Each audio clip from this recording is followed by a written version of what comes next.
आपके बोर्ड परीक्षा में पूछे जाएंगे। तो भाई मेरे आज का क्लास बहुत ही ज्यादा इंपॉर्टेंट है, इसलिए आज के क्लास को आप सभी बच्चे बिल्कुल ध्यान से देखिएगा और आज के क्लास में दिए जाने वाले सारे प्रश्नों को आप लोग अच्छे से याद भी करते चलिएगा। ओके, चलिए फिर क्लास को स्टार्ट करते हैं। पहले एक बार बता दो क्या हम लाइव आ चुके हैं? यस नो सारे बच्चे सामने है, बता दो इसका सही जवाब क्या होगा। पहला नंबर सवाल आपके फोन के स्क्रीन पर है, लगा दो इसका सही जवाब क्या होगा। फटाफट से लगाते चलना चैट सेक्शन में आंसर को।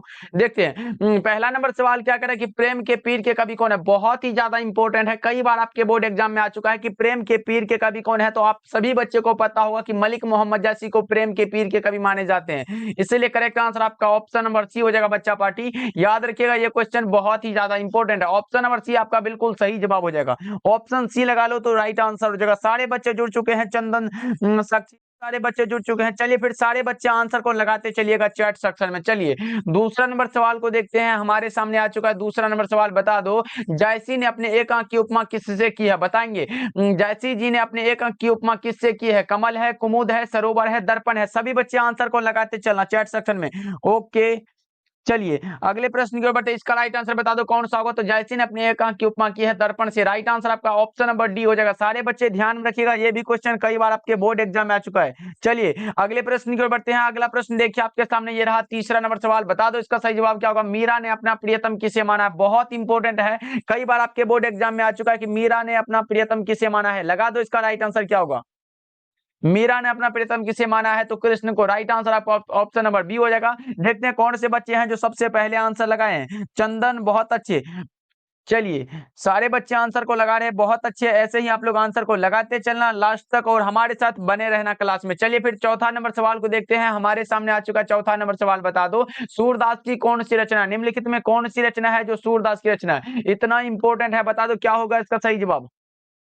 सूरदास की कौन सी रचना है? तो सूर सागर हो जाएगा, क्योंकि आपको पता होगा गीतावली तुलसीदास की रचना, अष्टयम नाभादास की रचना और आंसू जो है ये जयशंकर प्रसाद की रचना। Correct answer option number C हो जाएगा। सारे बच्चे लगाते चलो आंसर। ओके कट्टर हिंदू, गुड इवनिंग गुड इवनिंग। चलिए अगले प्रश्न को देखते हैं। अगला प्रश्न देखिए आपके सामने ये रहा। सारे बच्चे आज हमारे साथ लास्ट तक बने रहेंगे। देखिए सूरदास की रचनाओं की भाषा क्या है, ये भी बहुत ही ज्यादा इंपॉर्टेंट क्वेश्चन है। तो बता दो सूरदास की रचनाओं की भाषा क्या है? अवधी है, ब्रज भाषा है, खरी बोली है या फिर मैथिली है? 5 का राइट आंसर सभी बच्चे बता दो क्या होगा। तो सूरदास की रचनाओं की भाषा जो है वो है हमारा खरी बोली, Braj Bhasha option number B right answer है।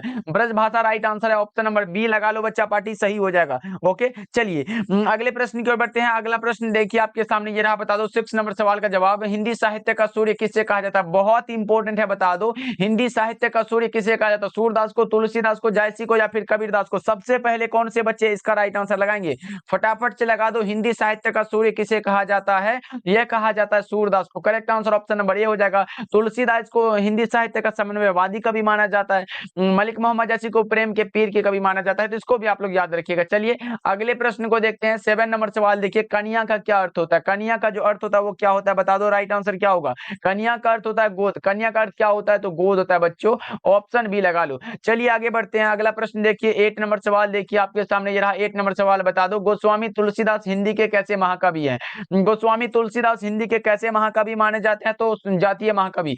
8 का करेक्ट आंसर ए होगा। 9 नंबर सवाल की ओर बढ़ते हैं। 9 नंबर सवाल देखिए ये रहा आपके सामने। बता दो तुलसीदास के दीक्षा गुरु कौन थे? तुलसीदास के अगर दीक्षा गुरु का बात हो तो वो थे नरहरि दास, अगर शिक्षा गुरु की बात हो तो वो थे शेष सनातन। तो सारे बच्चे सारे प्रश्नों को याद रखिएगा आप लोग। ओके चलिए 10 नंबर सवाल को देखते हैं, हमारे सामने उपस्थित है 10 नंबर सवाल। बता दो इसका राइट आंसर क्या होगा। 10 नंबर सवाल देखिए, तुलसीदास का मूल नाम क्या था? बहुत इंपॉर्टेंट है, तुलसीदास का मूल नाम क्या था? तुलसीदास का मूल नाम था राम बोला। राम बोला था, ऑप्शन नंबर सी हो जाएगा राइट आंसर। चलिए फिर आगे बढ़ते हैं।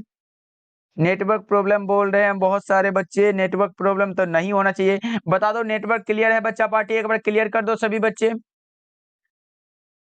और 26 स्टूडेंट हमारे साथ जुड़े हुए हैं, तो एक बार क्लास में लाइक भी 26 करा दो बच्चा पार्टी फटाफट। कितने वर्ष रहकर तुलसीदास विद्या अध्ययन किए थे? बहुत इंपॉर्टेंट है। काशी में कितने वर्ष रहकर तुलसीदास विद्या अध्ययन किए थे? तो 15 वर्षों तक रहकर, ऑप्शन नंबर बी आपका सही जवाब है। 11 का बी राइट आंसर हो जाएगा बच्चा पार्टी। गोल्डन कुमार बहुत अच्छे।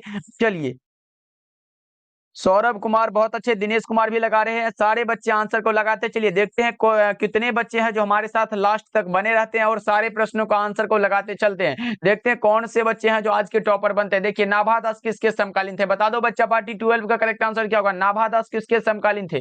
तुलसीदास के, विनोद कुमार शुक्ल के, गजानन माधव मुक्तिबोध के या फिर भूषण के? तो नाभा दास जो समकालीन थे वो थे तुलसीदास के। तो आपका सही जवाब ऑप्शन नंबर ए होगा। चलिए 13 नंबर सवाल की ओर बढ़ते हैं। 13 नंबर सवाल देखिए, भक्तमाल किसकी रचना है? भक्तमाल जो रचना है ये नाभा दास की रचना है। भक्तमाल किसकी रचना है? तो नाभा दास की रचना है। ऑप्शन ए आपका सही जवाब है। चलिए 13 नंबर 14 नंबर सवाल को देखिए क्या कर रहा है। बीजक के रचयिता कौन है? बीजक के रचयिता का नाम है कबीरदास। बीजक के रचयिता का नाम क्या है? तो कबीरदास है। ऑप्शन नंबर बी सही जवाब है। बीजक के रचयिता का नाम है कबीरदास। बच्चा पार्टी ध्यान में रखिएगा सभी बच्चे, बीजक के रचयिता का नाम है कबीरदास। ओके चलिए नेक्स्ट सवाल की ओर बढ़ते हैं। 15 नंबर सवाल देखिए, भूषण की कविता में कौन सा रस पाया जाता है? भूषण की कविता में कौन सा रस पाया जाता है? वीर रस। भूषण जी वीर रस के महान कवि हैं, इसलिए correct answer option number B लगा सकते हो। 15 का right answer option number B हो जाएगा। तो सारे के सारे बच्चे याद रखेंगे भूषण की कविता में कौन सा रस पाया जाता है? तो वीर रस। 16 नंबर सवाल ये रहा आपके सामने, बता दो निम्नलिखित में कौन सी रचना जयशंकर प्रसाद की है? बता दो निम्नलिखित में कौन सी रचना है जो जयशंकर प्रसाद की है? पूछा गया आप लोगों से, बहुत ही जयशंकर प्रसाद तुमुल कोलाहल कला में जयशंकर प्रसाद की रचना है। Option number D right answer हो जाएगा। ऑप्शन डी बिल्कुल सही जवाब हो जाएगा बच्चों, याद रखिएगा आप लोगों के। चलिए अगले प्रश्न के बढ़ते 17 नंबर सवाल देखिए आपके सामने ये रहा, जयशंकर प्रसाद का जन्म कहाँ हुआ था? जयशंकर प्रसाद का जन्म पूछा गया, बहुत ही आसान है। जयशंकर प्रसाद का जन्म स्थान पूछा गया आप लोगों से, क्या लगाओगे? वाराणसी में हुआ था। Option number C right answer है। 17 का जो करेक्ट आंसर है वो हो जाएगा ऑप्शन नंबर सी। तो सारे बच्चे याद रखिएगा, ये भी क्वेश्चन बहुत इंपॉर्टेंट है। चलिए अगले प्रश्न की ओर बढ़ते हैं। अगला प्रश्न 18 नंबर सवाल आपके सामने है। आप लोग क्वेश्चन का नंबर लिख के आंसर लगाया करो, तब तो पता चलेगा कि आप लोग किस क्वेश्चन का आंसर लगा रहे हो। इसलिए सारे बच्चे क्वेश्चन का नंबर लिख के आंसर लगाइएगा। 18 नंबर सवाल देखिए, जयशंकर प्रसाद का महाकाव्य कौन सा है? जयशंकर प्रसाद का महाकाव्य है Kamayani. Option number A right answer है। तुमुल कोलाहल कला में जो कविता है ये कामायनी से लिया गया है, इसको भी आप लोग ध्यान में रखोगे। चलिए 19 नंबर सवाल की ओर बढ़ते हैं। 19 नंबर सवाल देखिए आपके सामने ये रहा, कंकाल उपन्यास किस कवि की रचना है? कंकाल जो है एक प्रकार का उपन्यास है, उसके कवि का नाम है Jaishankar Prasad. Right answer D होगा। ये सारे इंपॉर्टेंट रचना है, इसलिए बच्चा पार्टी इन सारी चीजों को आप लोग ध्यान में रखते चलोगे। ओके और देखो अभी 30 स्टूडेंट हमारे साथ जुड़े हुए हैं, लेकिन क्लास में लाइक बहुत कम है। बच्चा पार्टी एक बार ईमानदारी से सारे बच्चे क्लास को लाइक कर देना। सवाल की ओर बढ़ते हैं। 20 नंबर सवाल क्या कह रहा है देखिए, सुभद्रा कुमारी चौहान का निधन कैसे हुआ? ये तो बहुत इंपॉर्टेंट है, बता दो सुभद्रा कुमारी चौहान का निधन कैसे हुआ था? तो कार दुर्घटना में। सुभद्रा कुमारी चौहान का निधन हुआ था कार दुर्घटना में। नागपुर से जबलपुर वापसी में कार दुर्घटना में इसका निधन हुआ था, इसीलिए correct answer option number A होगा। 21 नंबर सवाल की ओर बढ़ते हैं। ये रहा आपके सामने 21 नंबर सवाल, सुभद्रा कुमारी चौहान का जन्म कब हुआ था? सुभद्रा कुमारी चौहान का जन्म हुआ था 16 अगस्त 1904। चलिए फिर आगे बढ़ते हैं। अगला प्रश्न 22 नंबर सवाल होगा। 22 नंबर सवाल है, पुत्र वियोग किसकी रचना है? पुत्र वियोग जो रचना है ये सुभद्रा कुमारी चौहान की कविता है। राइट आंसर ये होगा। ऑप्शन नंबर ए सही जवाब हो जाएगा। बच्चा पार्टी पुत्र वियोग यानी कि पुत्र के वियोग में है, ये कवित्री लिखती है पुत्र वियोग। चलिए फिर अगले प्रश्न के बढ़ते हैं। 23 नंबर सवाल को देखते हैं। हमारे सामने आ चुका है, शमशेर बहादुर सिंह ने सोवियत रूस की यात्रा कब की थी? शमशेर बहादुर सिंह ने सोवियत रूस की यात्रा 1978 में किया था। राइट आंसर आपका सी हो जाएगा। चलिए फिर आगे बढ़ते हैं। 24 नंबर सवाल आपके सामने ये रहा, बता दो प्रकृति वर्णन से संबंधित कविता कौन सी है? प्रकृति वर्णन से संबंधित कविता कौन सी है? तो उषा है, जो कि शमशेर बहादुर सिंह के द्वारा लिखा गया। उषा जो है ये शमशेर बहादुर सिंह के द्वारा लिखा गया, ये प्रकृति वर्णन से संबंधित कविता है। तो right answer option number B होगा। गांव का घर ज्ञानेंद्रपति के द्वारा लिखा गया। पुत्र वियोग सुभद्रा कुमारी चौहान के द्वारा लिखा गया, और हार जीत अशोक वाजपेयी के द्वारा लिखा गया। चलिए आगे बढ़ते हैं। अगला प्रश्न है, कवियों के कवि किसे कहा जाता है? बहुत इंपॉर्टेंट है, तो लगा दो इसका राइट आंसर क्या होगा। कवियों का कवि किसे कहा जाता है? तो शमशेर बहादुर सिंह को। राइट आंसर डी होगा। 26 नंबर सवाल को देखिए आपके सामने ये रहा, मुक्तिबोध के पिताजी का क्या नाम था? मुक्तिबोध के पिता का नाम था Madhav Raj Muktibodh. Right answer C होगा। 26 का correct answer option number C हो जाएगा बच्चों, याद रखिएगा आप लोग। चलिए 27 नंबर सवाल को देखते हैं क्या करें। मुक्तिबोध ने किसका संपादन किया था? मुक्तिबोध ने संपादन किया था नया खून का। कब किया था? तो 1956 में किया था बच्चों। जितना भी मैं बता रहा हूँ रिलेटेड क्वेश्चन, तो इन सारी चीजों को आप लोग याद रखते चलिएगा। देखिए मुक्तिबोध बुद्ध ने नया खून का संपादन किया था 1956 में, तो इसको भी आप लोग याद रख लो। कहीं ये पूछ दे कि नया खून का संपादन वर्ष कब है, तो 1956 लगा के आओगे तो आपका सही हो जाएगा। चलिए फिर अगले प्रश्न को देखते हैं। 28 नंबर सवाल आपके सामने उपस्थित है, बता दो अधिनायक शीर्षक कविता किस पुस्तक से ली गई है। अधिनायक जो कविता है, ये पुस्तक है रघुवीर साय के द्वारा लिखा गया, आत्महत्या के विरुद्ध, इसी से लिया गया। Right answer option number B हो जाएगा। ऑप्शन बी 100% राइट आंसर है। चलिए फिर 29 नंबर सवाल को देखते हैं, क्या कह रहा है, बता दो अधिनायक शीर्षक कविता किस तरह की कविता। अधिनायक जो कविता है वो किस तरह की कविता है, यह व्यंग्य प्रधान है, जो कि रघुवीर साय के द्वारा लिखा गया। ऑप्शन बी राइट आंसर है। चलिए फिर नेक्स्ट सवाल के ऊपर 30 नंबर सवाल है, रघुवीर साय का जन्म स्थल कौन सा है। रघुवीर साय का जो जन्म स्थान है वो कौन सा है, तो लखनऊ उत्तर प्रदेश होगा। कौन सा, तो option number B right answer है। लखनऊ उत्तर प्रदेश लगा सकते हो तो लगा लो, राइट आंसर बी हो जाएगा। ओके बच्चा पार्टी, सारे बच्चे एक बार क्लास को लाइक करते चलिएगा। बच्चा पार्टी ऐसे कैसे काम चलेगा, जितने भी स्टूडेंट हो एक बार क्लास को लाइक करते चलिएगा, फिर पढ़ाने में भी मजा आएगा और आपको पढ़ने में भी। चलिए फिर 31 नंबर सवाल को देखिए, आपके सामने ये रहा 31 नंबर सवाल। देखिए, प्यारे नन्हे बेटे को के रचयिता कौन है। प्यारे नन्हे बेटे को जो है कविता के रचयिता का नाम है विनोद कुमार शुक्ल। आपका सही जवाब ऑप्शन नंबर सी होगा। सभी बच्चे ऑप्शन नंबर सी को लॉक कर सकते हो। चलिए अगले प्रश्न को देखते हैं। अशोक वाजपेयी ने कहां रहकर स्वतंत्र लेखन किया था, तो दिल्ली में रहकर। ऑप्शन नंबर बी आपका सही जवाब है। अशोक वाजपेयी ने दिल्ली में रहकर स्वतंत्र लेखन किया। ऑप्शन नंबर बी 100% आपका सही जवाब है। चलिए फिर नेक्स्ट सवाल को देखते हैं। हार जीत क्या है। हार जीत जो कविता है एक प्रकार का गद्य कविता है और यह अशोक वाजपेयी के द्वारा लिखा गया, इसीलिए correct answer option number B कह सकते हो आप लोग। 33 का जो करेक्ट आंसर है वो हो जाएगा ऑप्शन नंबर बी। तो सारे बच्चे याद रखेंगे। ओके चलिए अगले प्रश्न को देखते हैं। अगला प्रश्न, और जितने भी बच्चे का आंसर शो नहीं हो रहा है एक बार सब्सक्राइब करिएगा तो सबका आंसर हमारे पास आने लगेगा। देखिए, कहीं नहीं वही कविता संग्रह किनके द्वारा रचित है। कहीं नहीं वही जो कविता है ये लिखा गया अशोक वाजपेयी के द्वारा, और अशोक वाजपेयी को कहीं नहीं वही रचना के लिए साहित्य अकादमी का पुरस्कार भी दिया गया था, तो इसको भी आप लोग याद रखोगे। चलिए 35 नंबर सवाल को देखिए, क्या कह रहा है, कवि ने कहा क्या है। बहुत इंपॉर्टेंट है ये क्वेश्चन, बहुत इंपॉर्टेंट है। कवि ने कहा क्या है, तो बता दो क्या है। 35 का राइट आंसर क्या होगा, तो एक प्रकार का कविता संग्रह है। ऑप्शन सी राइट आंसर, और जो कि ज्ञानेंद्र पति के द्वारा लिखा गया। चलिए अगले प्रश्न को देखते हैं। अगला प्रश्न 36 नंबर सवाल है, ज्ञानेंद्र पति सरकारी सेवा में क्या थे, तो कारा अधीक्षक। ऑप्शन ए सही जवाब है। अगले प्रश्न की ओर बढ़ते हैं। अगला प्रश्न 37 नंबर सवाल है, ज्ञानेंद्र पति ने कौन सी कविता लिखी है। ज्ञानेंद्र पति ने कौन सी कविता लिखी है, तो आपको पता होगा गांव का घर कहां है, तो ऑप्शन नंबर बी में दिया गया है। गांव का घर ज्ञानेंद्र पति की रचना है। चलिए 38 नंबर सवाल को देखते हैं। ज्ञानेंद्र पति का जन्म कहां हुआ था। ज्ञानेंद्र पति का जो जन्म हुआ था वो कहां हुआ था, पथरगामा गोड्डा झारखंड में। राइट आंसर सी होगा 38 का जो राइट आंसर है वो हो जाएगा ऑप्शन नंबर सी, तो याद रखिएगा आप लोग। चलिए अगले प्रश्न को देखते हैं। अगला प्रश्न 39 नंबर सवाल देखिए, मोपासा कहां के थे। मोपासा जो थे वो कहां के थे, बताएंगे इसका राइट आंसर क्या होगा। मोपासा कहां के रहने वाले थे, बताओ। 39 का राइट आंसर क्या होगा, तो ये रहने वाले थे फ्रांस के। राइट आंसर बी होगा। चलिए अगले प्रश्न को देखते हैं। 40 नंबर सवाल है, 1870 से 90 के बीच मोपासा ने कितनी लगभग कहानियां लिखी थी, तो 300 के आसपास। कौन सा, तो ऑप्शन नंबर सी में दिया गया। ओके जी, चलिए फिर अगले प्रश्न को देखते हैं। अगला प्रश्न ये रहा आपके सामने, अंतोन चेखव की कौन सी कहानी है, तो क्लर्क की मौत। क्लर्क की मौत अंतोन चेखव की कहानी है। ऑप्शन नंबर ए सही जवाब है। 42 नंबर सवाल की ओर बढ़ते हैं। 42 नंबर सवाल देखिए क्या कह रहा है, हेनरी लोपेज का जन्म किस देश में हुआ था। हेनरी लोपेज का जो जन्म हुआ था वो हुआ था कांगो अफ्रीका में। Right answer option number C होगा 42 का। बच्चे याद रखिएगा, ये भी क्वेश्चन बहुत इंपॉर्टेंट है। चलिए 43 नंबर सवाल देखिए आपके सामने, ये रहा, बता दो हेनरी लोपेज का जन्म कब हुआ था। हेनरी लोपेज का जो जन्म हुआ था वो कब हुआ था, बताएंगे इसका राइट आंसर 1937 में। ऑप्शन नंबर डी आपका सही जवाब है। हेनरी लोपेज का जन्म हुआ था 1937 में। तो सारे बच्चे याद रखिएगा और सारे बच्चे क्लास को लाइक करते चलो बच्चा पार्टी। ओके जी, चलिए फिर अगले प्रश्न को देखते हैं। अगला प्रश्न 44 नंबर सवाल का जवाब बताना।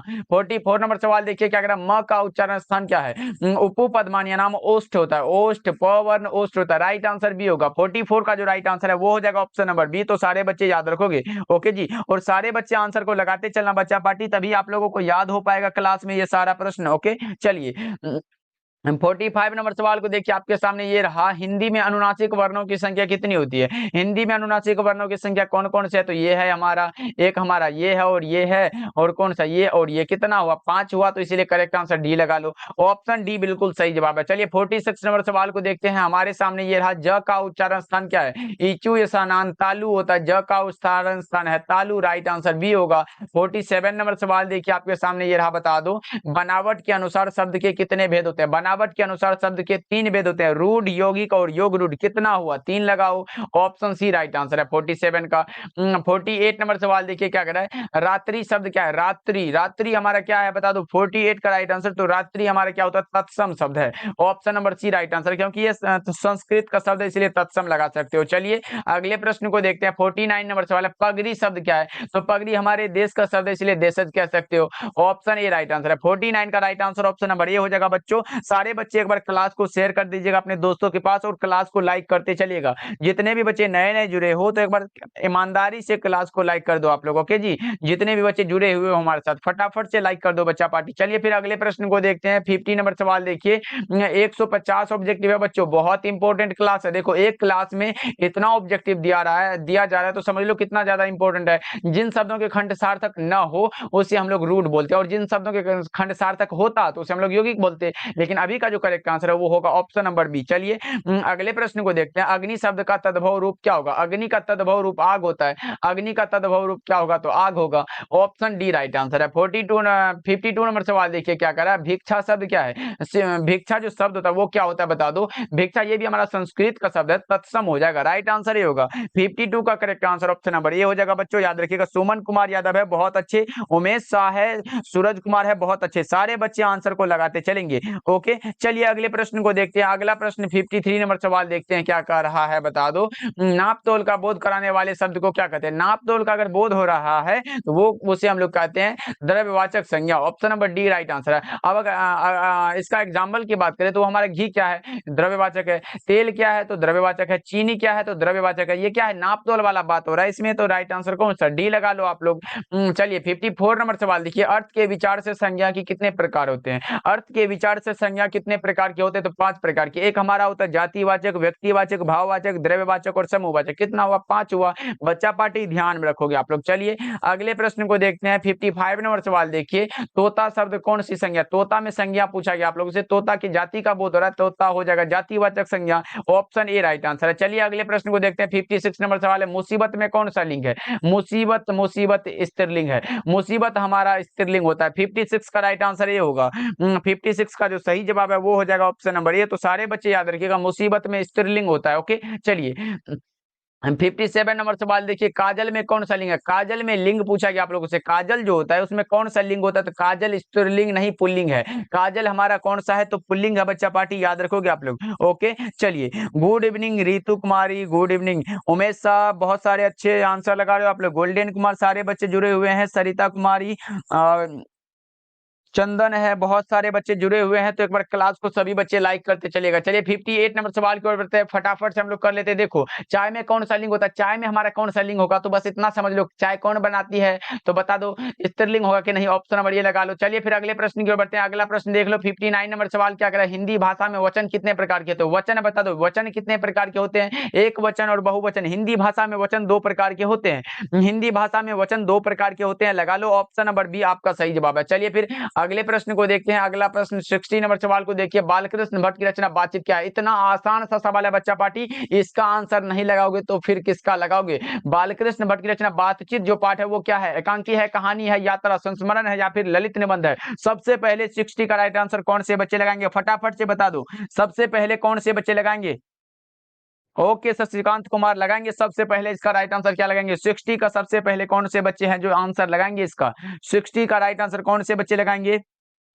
Okay Ritu Kumari option number D लगा रहे हैं, बहुत अच्छे। ऑप्शन नंबर डी आपका बिल्कुल सही जवाब है। 60 का correct answer option number D होगा। चलिए अगले प्रश्न को देखते हैं। 61 नंबर सवाल है, संवाद में सबसे महत्वपूर्ण क्या है? संवाद में जो सबसे महत्वपूर्ण है वो है आत्मीयता। राइट आंसर आपका सी हो जाएगा। ऑप्शन नंबर सी बिल्कुल सही जवाब है बच्चों, याद रखिएगा आप लोग। चलिए फिर अगले प्रश्न को देखते हैं। 62 नंबर सवाल देखिए, बालकृष्ण भट्ट ने कौन सा मासिक पत्र निकाला था? बालकृष्ण भट्ट ने कौन सा मासिक पत्र निकाला था बच्चा पार्टी? फटाफट से बता दो, बालकृष्ण भट्ट ने कौन सा मासिक पत्र निकाला था? तो हिंदी प्रदीप नामक। ऑप्शन नंबर सी बिल्कुल सही जवाब है। 62 का right answer option number B होगा। ओके चलिए अगले प्रश्न को देखते हैं। 63 नंबर सवाल देखिए क्या कह रहा है, बातचीत के माध्यम से बालकृष्ण भट्ट क्या बतलाना चाहते हैं? बातचीत के माध्यम से बालकृष्ण भट्ट जो है बातचीत की शैली बतलाना चाहते हैं। करेक्ट आंसर ये होगा। 63 का right answer option number A हो जाएगा। बच्चों याद रखिएगा, ये भी क्वेश्चन बहुत इंपॉर्टेंट है, इसलिए सारे बच्चे को ये सारा प्रश्न याद होना चाहिए। ओके चलिए अगले प्रश्न को देखते हैं। 64 नंबर सवाल देखिए क्या कह रहा है, बता दो। गुलेरी जी ने कुल कितनी कहानियां लिखी है? गुलेरी जी मतलब चंद्रधर शर्मा गुलेरी ने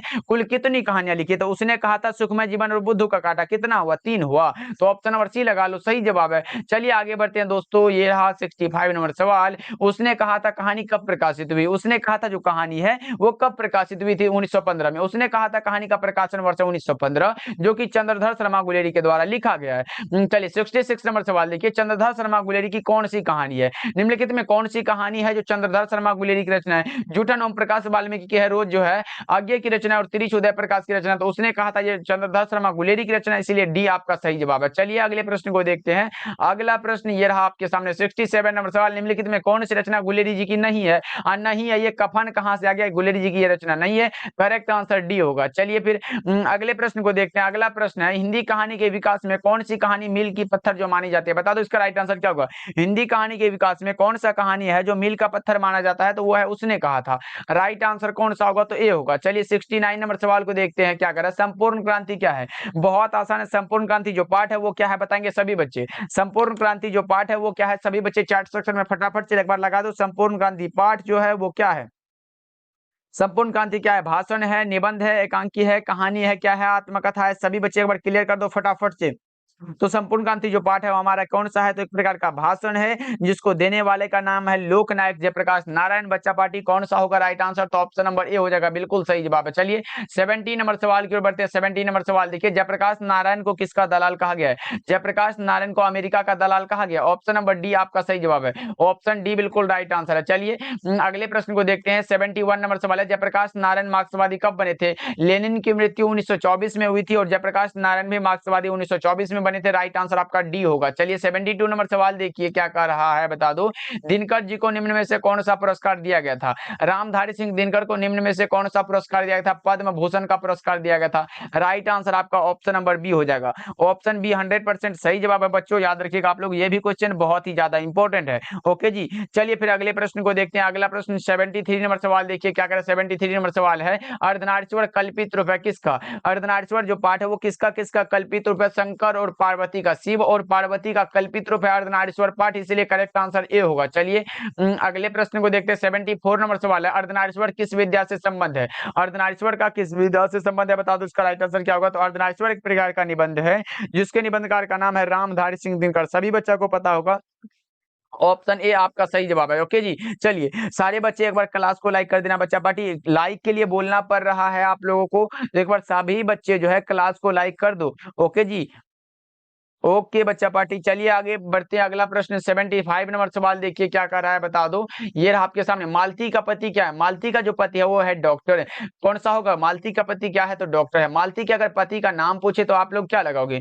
मालती के पति का जो नाम था वो था महेश्वर। बच्चा पार्टी इसको भी आप लोग याद रखिएगा, मालती के पति का जो नाम था वो था महेश्वर। ओके, चलिए अगले प्रश्न को देखते हैं। अगला प्रश्न क्या कर रहा है, 76 नंबर सवाल है, गैंग्रीन इनमें से किससे संबंध है? गैंग्रीन जो है उनमें से किससे संबंध है? तो एक प्रकार का बीमारी है। गैंग्रीन क्या है? तो एक प्रकार का बीमारी है। करेक्ट आंसर डी होगा। गैंग्रीन एक प्रकार का बीमारी है बच्चों, ऑप्शन नंबर डी लगा लो आप लोग। चलिए अगले प्रश्न को देखते हैं। 77 नंबर सवाल क्या कर रहा है, बता दो। नदी के द्वीप किसकी रचना? नदी के द्वीप अज्ञा जी की रचना। नदी के द्वीप जो है ये अज्ञा जी की रचना है। राइट आंसर सी होगा। चलिए अगले प्रश्न को देखते हैं। अगला प्रश्न 78 नंबर सवाल है, रोज कहानी की नायिका कौन है? रोज कहानी की नायिका कौन है? मालती है। रोज कहानी की नायिका कौन है? तो मालती है। ऑप्शन नंबर बी आपका करेक्ट हो जाएगा। चलिए फिर अगले प्रश्न को देखते हैं। 79 नंबर सवाल है, रोज शीर्षक कहानी में किसने पूछा कि तुम पढ़ती लिखती नहीं? बताओ, ये लेखक पूछते हैं मालती से कि तुम पढ़ती लिखती नहीं, तो मालती जो है मुस्कुरा के वहां से चल दी थी। तो करेक्ट आंसर कौन सा होगा? तो ऑप्शन नंबर ए हो जाए, लेखक ने पूछा था। राइट आंसर ए होगा। चलिए फिर अगले प्रश्न को देखते हैं। 80 नंबर सवाल देखिए, भगत सिंह ने कैसी मृत्यु को सुंदर कहा है? भगत सिंह ने कैसी मृत्यु को सुंदर कहा है? तो देश की सेवा के बदले दी गई फांसी को, इसलिए करेक्ट आंसर आपका सी कह सकते हो। चलिए अगले प्रश्न को देखते हैं। अगला प्रश्न देखिए 81 नंबर सवाल क्या कह, भगत सिंह का संपूर्ण परिवार क्या था? भगत सिंह का जो संपूर्ण परिवार था वो था स्वाधीनता सेनानी। स्वाधीनता सेनानी था, तो राइट आंसर कौन सा होगा? तो ऑप्शन नंबर सी हो जाएगा। भगत सिंह का संपूर्ण परिवार क्या था? तो स्वाधीनता सेनानी था बच्चा पार्टी। ऑप्शन नंबर सी आपका सही जवाब हो जाएगा। ओके, चलिए अगले प्रश्न की ओर बढ़ते हैं। अगला प्रश्न देखिए आपके सामने ये रहा। अगला प्रश्न क्या कह रहा है, 82 नंबर सवाल है। एक लेख और एक पत्र के रचनाकार कौन है? एक लेख और एक पत्र के रचनाकार का नाम है भगत सिंह। एक लेख और एक पत्र के रचनाकार का क्या नाम है? तो Bhagat Singh. Option number A आपका सही जवाब है। ओके, चलिए। पिंकी कुमारी, सूरज कुमार, सूरज कुमार, दो सूरज कुमार है, उमेश शाह है, बहुत अच्छे। चलिए अगले प्रश्न को देखते हैं। 83 नंबर सवाल देखिए क्या कह रहा है, बता दो। आत्महत्या एक घृणित अपराध है, यह पूर्णतः कायरता का कार्य है, और यह किस पाठ की पंक्ति है? तो ये एक लेख और एक पत्र में भगत सिंह कहते हैं कि आत्महत्या एक घृणित अपराध है, यह पूर्णतः कायरता का कार्य है। यह भगत सिंह के द्वारा कहा गया। चलिए अगले प्रश्न को देखते हैं। अगला प्रश्न क्या कर रहा है आपके सामने ये रहा, तो बता दो। 84 नंबर सवाल है। बहुजन संप्रेषण के माध्यम पुस्तक किसने लिखी है? तो जगदीश चंद्र माथुर ने। बहुजन संप्रेषण के माध्यम पुस्तक लिखी है जगदीश चंद्र माथुर ने। राइट आंसर भी होगा। चलिए 85 नंबर सवाल को देखिए क्या कह रहा है, बता दो। ओ सदा नीरा शीर्षक निबंध में वर्णित मन कैसे ताल है? गहरे और विशाल। गहरे और विशाल। राइट आंसर डी होगा। ऑप्शन नंबर डी आपका सही जवाब हो जाएगा। और भी याद रखिएगा कि ओ सदा नीरा एक प्रकार का निबंध है जिसके निबंधकार का नाम है जगदीश चंद्र माथुर। ओके जी, बच्चा पार्टी, इसको भी आप लोग याद रखोगे। एक बार क्लास को बच्चा पार्टी लाइक कर देना सभी बच्चे। चलिए फिर अगले प्रश्न को देखते हैं। अगला प्रश्न ये रहा आपके सामने, बता दो इसका राइट आंसर क्या होगा। 86 नंबर सवाल। 86 नंबर सवाल देखिए क्या कह रहा है। ओ सदा नीरा शीर्षक पाठ किस विद्या के अंतर्गत आता है? ओ सदा नीरा जो पाठ है वो किस विद्या के अंतर्गत आता है? तो आपको पता होगा कि एक प्रकार का कहानी है, निबंध है। ओ सदा नीरा एक प्रकार का निबंध है, इसलिए कह लो कि ऑप्शन नंबर ए आपका सही जवाब हो जाएगा। ऑप्शन नंबर ए बिल्कुल सही जवाब हो जाएगा। बच्चा पार्टी ध्यान में रखिएगा, सारे बच्चे क्लास को लाइक करते चलिएगा। चलिए फिर 87 नंबर सवाल को देखिए क्या कह रहा है, बता दो। रंगून कहाँ है? तो रंगून है वर्मा में। रंगून कहाँ है? तो वर्मा में है बच्चों। ऑप्शन नंबर बी आपका सही जवाब हो जाएगा। रंगून कहाँ है? तो वर्मा में है। सारे बच्चे जिसका भी आंसर शो नहीं हो रहा है एक बार सब्सक्राइब करिएगा, फिर मैसेज करिएगा तो आपका मैसेज आने लगेगा। चलिए 88 नंबर सवाल देखिए क्या कह रहा है, बता दो। मोहन राकेश के बचपन का क्या नाम था? मोहन राकेश के बचपन का नाम था मदन मोहन गुगलानी। मोहन राकेश के बचपन का नाम था मदन मोहन गुगलानी। राइट आंसर ये होगा। 89 नंबर सवाल है। मुन्नी कौन थी? मुन्नी जो थी वो बिस्नी की बेटी थी। मुन्नी कौन थी? बिस्नी की बेटी। राइट आंसर डी होगा। 89 का correct answer option number D हो जाएगा। तो सारे बच्चे याद रखिएगा, मुन्नी कौन थी? तो बिस्नी की बेटी थी। चलिए अगले प्रश्न को देखते हैं। अगला प्रश्न 90 नंबर सवाल है आपके सामने ये रहा, बता दो। निम्नलिखित में कौन प्रलय की छाया के कवि हैं? प्रलय की छाया के कवि कौन है? तो वो है हमारे कौन? प्रलय की छाया के कवि हैं हमारे Jaishankar Prasad. Right answer D हो जाएगा। चलिए फिर नेक्स्ट सवाल की ओर बढ़ते हैं। अगला प्रश्न 91 नंबर सवाल है। कविता के नए प्रतिमान के लेखक कौन है?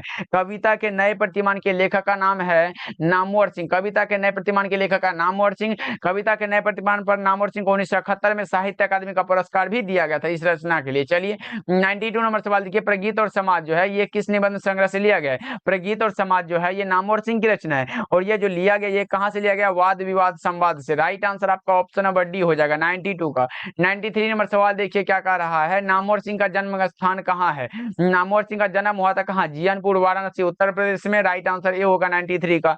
93 का correct answer option number A हो जाएगा बच्चों। चलिए अगले प्रश्न को देखते हैं। 94 नंबर सवाल है। ओम प्रकाश वाल्मीकि की कौन सी रचना? निम्नलिखित में कौन सी रचना है जो ओम प्रकाश वाल्मीकि की है? तो जूठन है। जूठन जो पाठ है ये ओम प्रकाश वाल्मीकि की रचना है। चलिए 95 नंबर सवाल देखिए। जूठन शीर्षक पाठ में स्कूल के हेडमास्टर का क्या नाम था? जूठन शीर्षक पाठ में स्कूल के हेडमास्टर का नाम था कलीराम।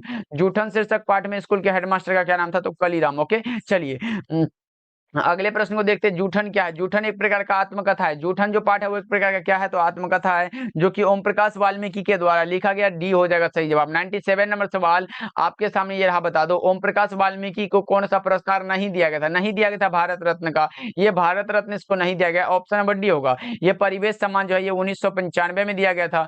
जयश्री सम्मान जो है ये 1996 में दिया गया था। ये कथाक्रम सम्मान 2000 में दिया गया था, 2000 ईस्वी में। ओके, इसको भी आप लोग याद रखिएगा। चलिए अगले प्रश्न को देखते हैं। अगला प्रश्न, सुरक्षा कहाँ हो सकती है? सुरक्षा हो सकती है चुनौतियों को झेलने में, मुसीबतों का सामना करने में।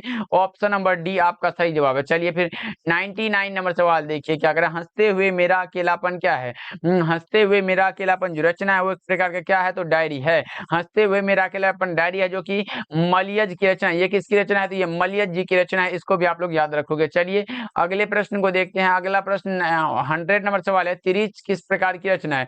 तिरीच जो रचना है वो किस प्रकार की रचना है? तो यह है आधुनिक त्रासदी। करेक्ट आंसर कौन सा? तो ए होगा, आधुनिक त्रासदी की कहानी है, option number A right answer है। चलिए अगले प्रश्न को देखते हैं। 101 नंबर सवाल देखिए आपके सामने ये रहा। बता दो, शिक्षा शीर्षक पाठ के अनुसार सत्य की खोज तभी संभव है जब क्या हो? तो स्वतंत्रता हो, स्वतंत्रता हो, पूर्ण रूप से स्वतंत्र हो। राइट आंसर ये होगा। चलिए फिर अगले प्रश्न को देखते हैं। अगला प्रश्न 102 नंबर सवाल है, करबक पाठ कहां से लिया गया? करबक जो पाठ है वो कहां से लिया गया है? तो पद्मावत से लिया गया। करबक पाठ पद्मावत से लिया गया।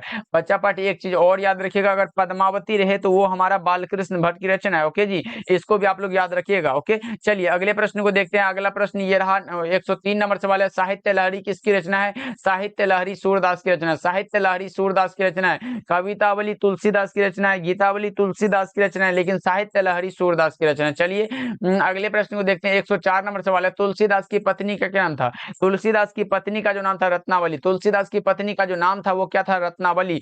ऑप्शन बी लगा लो आप लोग। चलिए 105 नंबर सवाल देखिए, रामचरितमानस निम्नलिखित में क्या है? रामचरितमानस जो रचना है वो निम्नलिखित में क्या है? बता दो बच्चा पार्टी फटाफट से। तो एक प्रकार का महाकाव्य है। महाकाव्य कौन सा? तो ऑप्शन नंबर सी में दिया गया, जो कि तुलसीदास के द्वारा लिखा गया। चलिए फिर अगले प्रश्न को देखते हैं। 106 नंबर सवाल देखिए, कवितावली के रचनाकार कौन है? कवितावली के रचनाकार कौन है? बता दो सभी बच्चे। एक बार बच्चा पार्टी क्लास को भी लाइक कर दो, जितने भी बच्चे जुड़े हुए हो। देखो क्लास को आप लोग नहीं लाइक करते हो मजा नहीं आता। एक बार बता दो सभी बच्चे क्लास को लाइक कर देना, और जितने भी बच्चे नए जुड़ रहे हो जिसका मैसेज हमारे पास नहीं आ रहा है वो एक बार सब्सक्राइब करिएगा, तब आपका भी मैसेज हमारे पास आने लगेगा। देखिए इसका राइट आंसर बता दो, कवितावली की रचनाकार कौन है? तो कवितावली की रचनाकार जो है वो है हमारे तुलसीदास। कवितावली की रचनाकार है तुलसीदास। ऑप्शन नंबर बी आपका सही जवाब है। चलिए फिर अगले प्रश्न को देखते हैं। 107 नंबर सवाल है, नाभादास किसके शिष्य थे? नाभादास शिष्य थे स्वामी अग्रदास के। नाभादास के गुरु का नाम था स्वामी अग्रदास। ऑप्शन नंबर सी आपका करेक्ट हो जाएगा। ऑप्शन नंबर सी बिल्कुल सही जवाब हो जाएगा बच्चा पार्टी, ध्यान में रखिएगा आप लोग। चलिए फिर अगले प्रश्न को देखते हैं। अगला प्रश्न क्या करा आपके सामने? 108 नंबर सवाल, बता दो इसका राइट आंसर क्या होगा? 108 नंबर सवाल देखिए क्या करा है, नाभादास की कविता किन दो कवियों के बारे में है? तो ये कबीरदास और सूरदास के बारे में दिया गया। Option number B right answer है। कौन सा कविता है? तो छप्पे जो पाठ पढ़ते हो ये नाभादास की रचना है, लेकिन इसमें जो है कबीरदास और सूरदास के बारे में बताया गया। चलिए फिर अगले प्रश्न को देखते हैं। 109 नंबर सवाल है, तेजतम अंश पर, तेजतम अंश पर कान्हा जिमी कंस पर यो मलेच्छ वंश पर शेर शिवराज है। यह पंक्ति किस शीर्षक कविता से है? तो ये कविता चैप्टर से लिया गया, जो कि भूषण जी की रचना में दिया गया है। तेजतम अंश पर यानी कि जैसे प्रकाश का अंधकार पर राज है, और कान्हा पर किसका? कान्हा का जो राज है वो कंस पर है। ऐसे ही यो मलेच्छ वंश पर शेर शिवराज है, यानी कि शिवराज जी का इस पे राज है। ओके, ये पंक्ति लिया गया भूषण जी की कविता से। चलिए फिर अगले प्रश्न को देखते हैं। अगला प्रश्न 110 नंबर सवाल है, कौन आता है? देखो तो कौन आता है मतलब क्वेश्चन पूछा गया, प्रश्नवाचक होगा। Option number A right answer है। 110 का correct answer option number A हो जाएगा बच्चा पार्टी, ध्यान में रखिएगा आप लोग। चलिए 111 नंबर सवाल देखिए क्या कह रहा है, बता दो हिंदी में कुल कितने सर्वनाम होते हैं? कुल पूछे, अगर आपसे मूल पूछे, मूल पूछे तो 6 होता है। अगर कुल अगर आपसे पूछा गया तो ये हमारा कितना होता है? 11 होता है। कुल पूछा गया 11 होगा। ऑप्शन नंबर डी आपका सही जवाब है। चलिए फिर अगले प्रश्न को देखते हैं। 112 नंबर सवाल है, स्मरण शब्द का विशेषण क्या होगा? स्मरण का विशेषण क्या होता है? स्मरणीय होता है, स्मरणीय होता है। राइट आंसर कौन सा? तो सी होगा। 112 का correct answer option number C हो जाएगा बच्चों, याद रखिएगा आप लोग। ओके, चलिए 113 नंबर सवाल देखिए क्या कर रहा है आपके सामने, ये रहा, आलस का विशेषण क्या होगा? आलस का जो विशेषण होता है वो कौन सा होता है? आलसी होता है। आलस का विशेषण, इसकी विशेषता क्या है? तो ये आलसी बनाता है लोगों को। राइट आंसर कौन सा होगा? सी होगा। चलिए फिर अगले प्रश्न को देखते हैं। अगला प्रश्न 114 नंबर सवाल देखिए, नमक का विशेषण क्या होगा? नमक का विशेषण नमकीन होता है। नमक का विशेषण क्या होता है? नमकीन होता है बच्चों, याद रखिएगा। सिद्धार्थ झा बहुत अच्छे, सूरज कुमार 111 का डी लगाए हैं, बहुत अच्छे। सरिता यादव बहुत अच्छे, उमेश यादव है, गोल्डन कुमार है। चलिए अगले प्रश्न को देखते हैं। अगला प्रश्न 115 नंबर सवाल देखिए आपके सामने, ये रहा, बता दो 115 नंबर सवाल क्या कह रहा है? आदर का विशेषण क्या होगा? आदर का विशेषण आदरणीय होता है। आदर का विशेषण आदरणीय होता है। करेक्ट आंसर ए होगा आपका। चलिए 116 नंबर सवाल को देखते हैं, हमारे सामने आ चुका है, बता दो इतिहास का विशेषण क्या होगा? इतिहास का विशेषण ऐतिहासिक होता है। इतिहास का विशेषण क्या होता है? ऐतिहासिक होता है बच्चा पार्टी, ध्यान में रखिएगा। और सारे बच्चे एक बार ईमानदारी से क्लास को लाइक कर दो, जितने भी बच्चे नहीं किए हो एक बार सभी बच्चे क्लास को लाइक कर लो। Good evening Manish Yadav, good evening. सभी बच्चे एक बार कर लो फटाफट से। चलिए फिर 117 नंबर सवाल की ओर बढ़ते हैं, फटाफट से एक बार कर दो। आप लोग लाइक करते हो तो पढ़ाने में भी मजा आता है, इसलिए एक बार सभी बच्चे क्लास को लाइक करेंगे। देखिए विकास में उपसर्ग क्या होता है, विकास में वी प्लस कास, विकास होता है हमारा, तो वी हमारा उपसर्ग हो जाएगा। राइट आंसर कौन सा होगा, तो एक ए हो जाएगा। चलिए 118 नंबर सवाल देखिए, अतिरिक्त शब्द में उपसर्ग कौन सा, उपसर्ग पूछा गया अति और रिक्त, अति हमारा कौन सा होगा, तो उपसर्ग हो जाएगा। राइट आंसर आपका ऑप्शन नंबर बी होगा। 118 का correct answer option number B हो जाएगा बच्चों, ध्यान में रखिएगा आप लोग। चलिए 119 नंबर सवाल को देखते हैं, फटाफट से हम लोग कर लेते हैं। देखिए 119 नंबर सवाल है, भरपेट में कौन सा उपसर्ग, भर पेट, भर और पेट, भर पेट होता है। Right answer option number C हो जाएगा बच्चा पार्टी, ध्यान में रखिएगा आप लोग। चलिए अगले प्रश्न की ओर बढ़ते हैं। अगला प्रश्न, पुरातन में कौन सा उपसर्ग, पुरातन में कौन सा, पूरा और तन, पुरातन होता है। राइट आंसर सी हो जाएगा बच्चा पार्टी, ऑप्शन नंबर सी हो जाएगा, बिल्कुल सही जवाब है। चलिए 121 नंबर सवाल को देखते हैं, हमारे सामने आ चुका है, बता दो पंचायती राज में क्या खो गया है। पंचायती राज में जो खो गया वो पंच परमेश्वर, पंचायती राज में खो गया है पंच परमेश्वर। राइट आंसर कौन सा होगा, तो ऑप्शन नंबर सी हो जाएगा। 121 का राइट आंसर सी होगा। चलिए 122 नंबर सवाल देखिए, अशोक वाजपेयी का जन्म कब हुआ था। अशोक वाजपेयी का जन्म, हार जीत जो कविता है उसके कवि का नाम है अशोक वाजपेयी, और इसका जो जन्म हुआ था 16 जनवरी 1941 को। ये भी क्वेश्चन कई बार आपके बोर्ड एग्जाम में आ चुका है बच्चा पार्टी, ऑप्शन नंबर ए लगा लो आप लोग। 122 का राइट आंसर ए होगा। चलिए अगले प्रश्न को देखते हैं, अगला प्रश्न क्या करें, अगला प्रश्न देखिए 123 नंबर सवाल देखिए, मशक वाला क्या कर रहा है, मशक वाला जो कर रहा है वो सड़क की सिंचाई कर रहा है। राइट आंसर कौन सा होगा, ए होगा। तो 123 नंबर का correct answer option number B होगा। ओके, याद रखिएगा आप सभी बच्चे, ये भी क्वेश्चन बहुत इंपॉर्टेंट है। चलिए 124 नंबर सवाल को देखते हैं, क्या कह रहा है, नौकर की कमीज क्या है। नौकर की कमीज जो रचना है ये क्या है, तो एक प्रकार का उपन्यास है जो कि विनोद कुमार शुक्ल के द्वारा लिखा गया। राइट आंसर कौन सा, तो डी लगा सकते हो आप लोग। चलिए 125 नंबर सवाल देखिए, मेहनत कश और औरत को कवि ने किस रूप में देखा है, तो लोहा के रूप में, लोहा के रूप में लिखा है। कौन सा होगा, option number B right answer है, लोहा के रूप में देखा है, तो राइट आंसर बी हो जाएगा। ओके, चलो भाई दिनेश कुमार नहीं लग रहा है तो यहाँ कर क्या रहे हो, आप जा सकते हो। चलिए 126 नंबर सवाल देखिए आपके सामने, ये रहा, बता दो 126 नंबर सवाल है, प्यारे ने नए बेटे को कविता में लोहा किसका प्रतीक है। प्यारे ने नए बेटे को कविता में लोहा किसका प्रतीक है, तो कर्म का। लोहा किसका प्रतीक है, तो कर्म का, ऑप्शन नंबर सी होगा। प्यारे ने नए बेटे को कविता जो ये विनोद कुमार शुक्ल के द्वारा लिखा गया है, तो इसको भी आप लोग याद रखोगे, बहुत ही इंपॉर्टेंट है। ओके, चलिए फिर अगले प्रश्न को देखते हैं। 127 नंबर सवाल आपके सामने ये रहा, बता दो अधिनायक के रचयिता कौन है। अधिनायक जो है ये रघुवीर सहाय की रचना है, अधिनायक सहाय की रचना, इसलिए करेक्ट आंसर कौन सा होगा, ऑप्शन नंबर बी होगा। अधिनायक के रचयिता का नाम है रघुवीर सहाय, ऑप्शन नंबर बी आपका 100% राइट आंसर है। ओके, चलिए अगले प्रश्न को देखते हैं। 128 नंबर सवाल देखिए आपके सामने ये रहा, बता दो किन्होंने प्रायः लंबी कविताएं लिखी है। किन्होंने प्रायः लंबी कविताएं लिखी है, बता दो 128 का राइट आंसर क्या होगा। किन्होंने प्रायः लंबी कविताएं लिखी है, तो गजानन माधव मुक्ति बोध ने। 128 का जो राइट आंसर है वो कौन सा होगा, तो ऑप्शन नंबर ए हो जाएगा। ओके, चलिए अगले प्रश्न को देखते हैं। अगला प्रश्न 129 नंबर सवाल आपके सामने ये रहा, तो बता दो इसका सही जवाब क्या होगा। 129 नंबर सवाल देखिए, शमशेर बहादुर सिंह की पत्नी का क्या नाम है। शमशेर बहादुर सिंह की जो पत्नी है वो है धर्म देवी। शमशेर बहादुर सिंह की पत्नी का नाम है धर्म देवी, ऑप्शन नंबर बी आपका सही जवाब है। चलिए 130 नंबर सवाल देखिए, सुकून की तलाश क्या है। सुकून की तलाश जो रचना है ये गजलों का संग्रह है, शमशेर बहादुर सिंह के द्वारा लिखा गया है, तो ऑप्शन नंबर आप ए सिलेक्ट कर सकते हो, ऑप्शन ए बिल्कुल सही जवाब है। ओके जी, चलिए 131 नंबर सवाल देखिए आपके सामने ये रहा, बता दो क्या होगा, उषा का जादू कब टूटता है। उषा का जो जादू टूटता है वो टूटता है सूर्योदय होने पर। राइट आंसर कौन सा, तो ऑप्शन नंबर सी आपका सही जवाब है। चलिए अगले प्रश्न को देखते हैं। 132 सामने ये रहा, 132 नंबर सवाल देखिए क्या कर रहा है, गुलामी की नशा नामक नाटक के लेखक कौन है। यह है ठाकुर लक्ष्मण सिंह।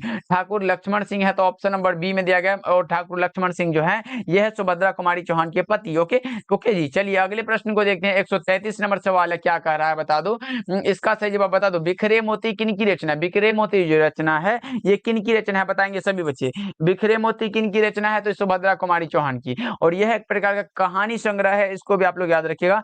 बिखरे मोती सुभद्रा कुमारी चौहान के द्वारा रचित एक प्रकार का कौन सा है, तो कहानी संग्रह है बच्चा पार्टी, याद रखोगे आप लोग। चलिए अगले प्रश्न को देखते हैं। अगला प्रश्न आपके सामने ये रहा, सभी बच्चे चैनल पर जितने भी जुड़ रहे हो नए नए, तो एक बार सब्सक्राइब कर लीजिएगा, जिससे कि आपका भी मैसेज यहाँ पे शो होने लगेगा। चलिए 134 नंबर सवाल देखिए क्या कह रहा है, बता दो सुभद्रा कुमारी चौहान का प्रतिनिधि कविता संग्रह कौन सा है। सुभद्रा कुमारी चौहान का प्रतिनिधि कविता संग्रह कौन सा है, तो मुकुल है। मुकुल कौन सा ऑप्शन में दिया गया, तो ऑप्शन नंबर बी होगा, जो कि मुकुल रचना पर सुभद्रा कुमारी चौहान को हिंदी साहित्य सम्मेलन का शेखसरिया पुरस्कार दिया गया था। कब? तो 1930 ईस्वी में। इसको भी आप लोग याद रखिएगा।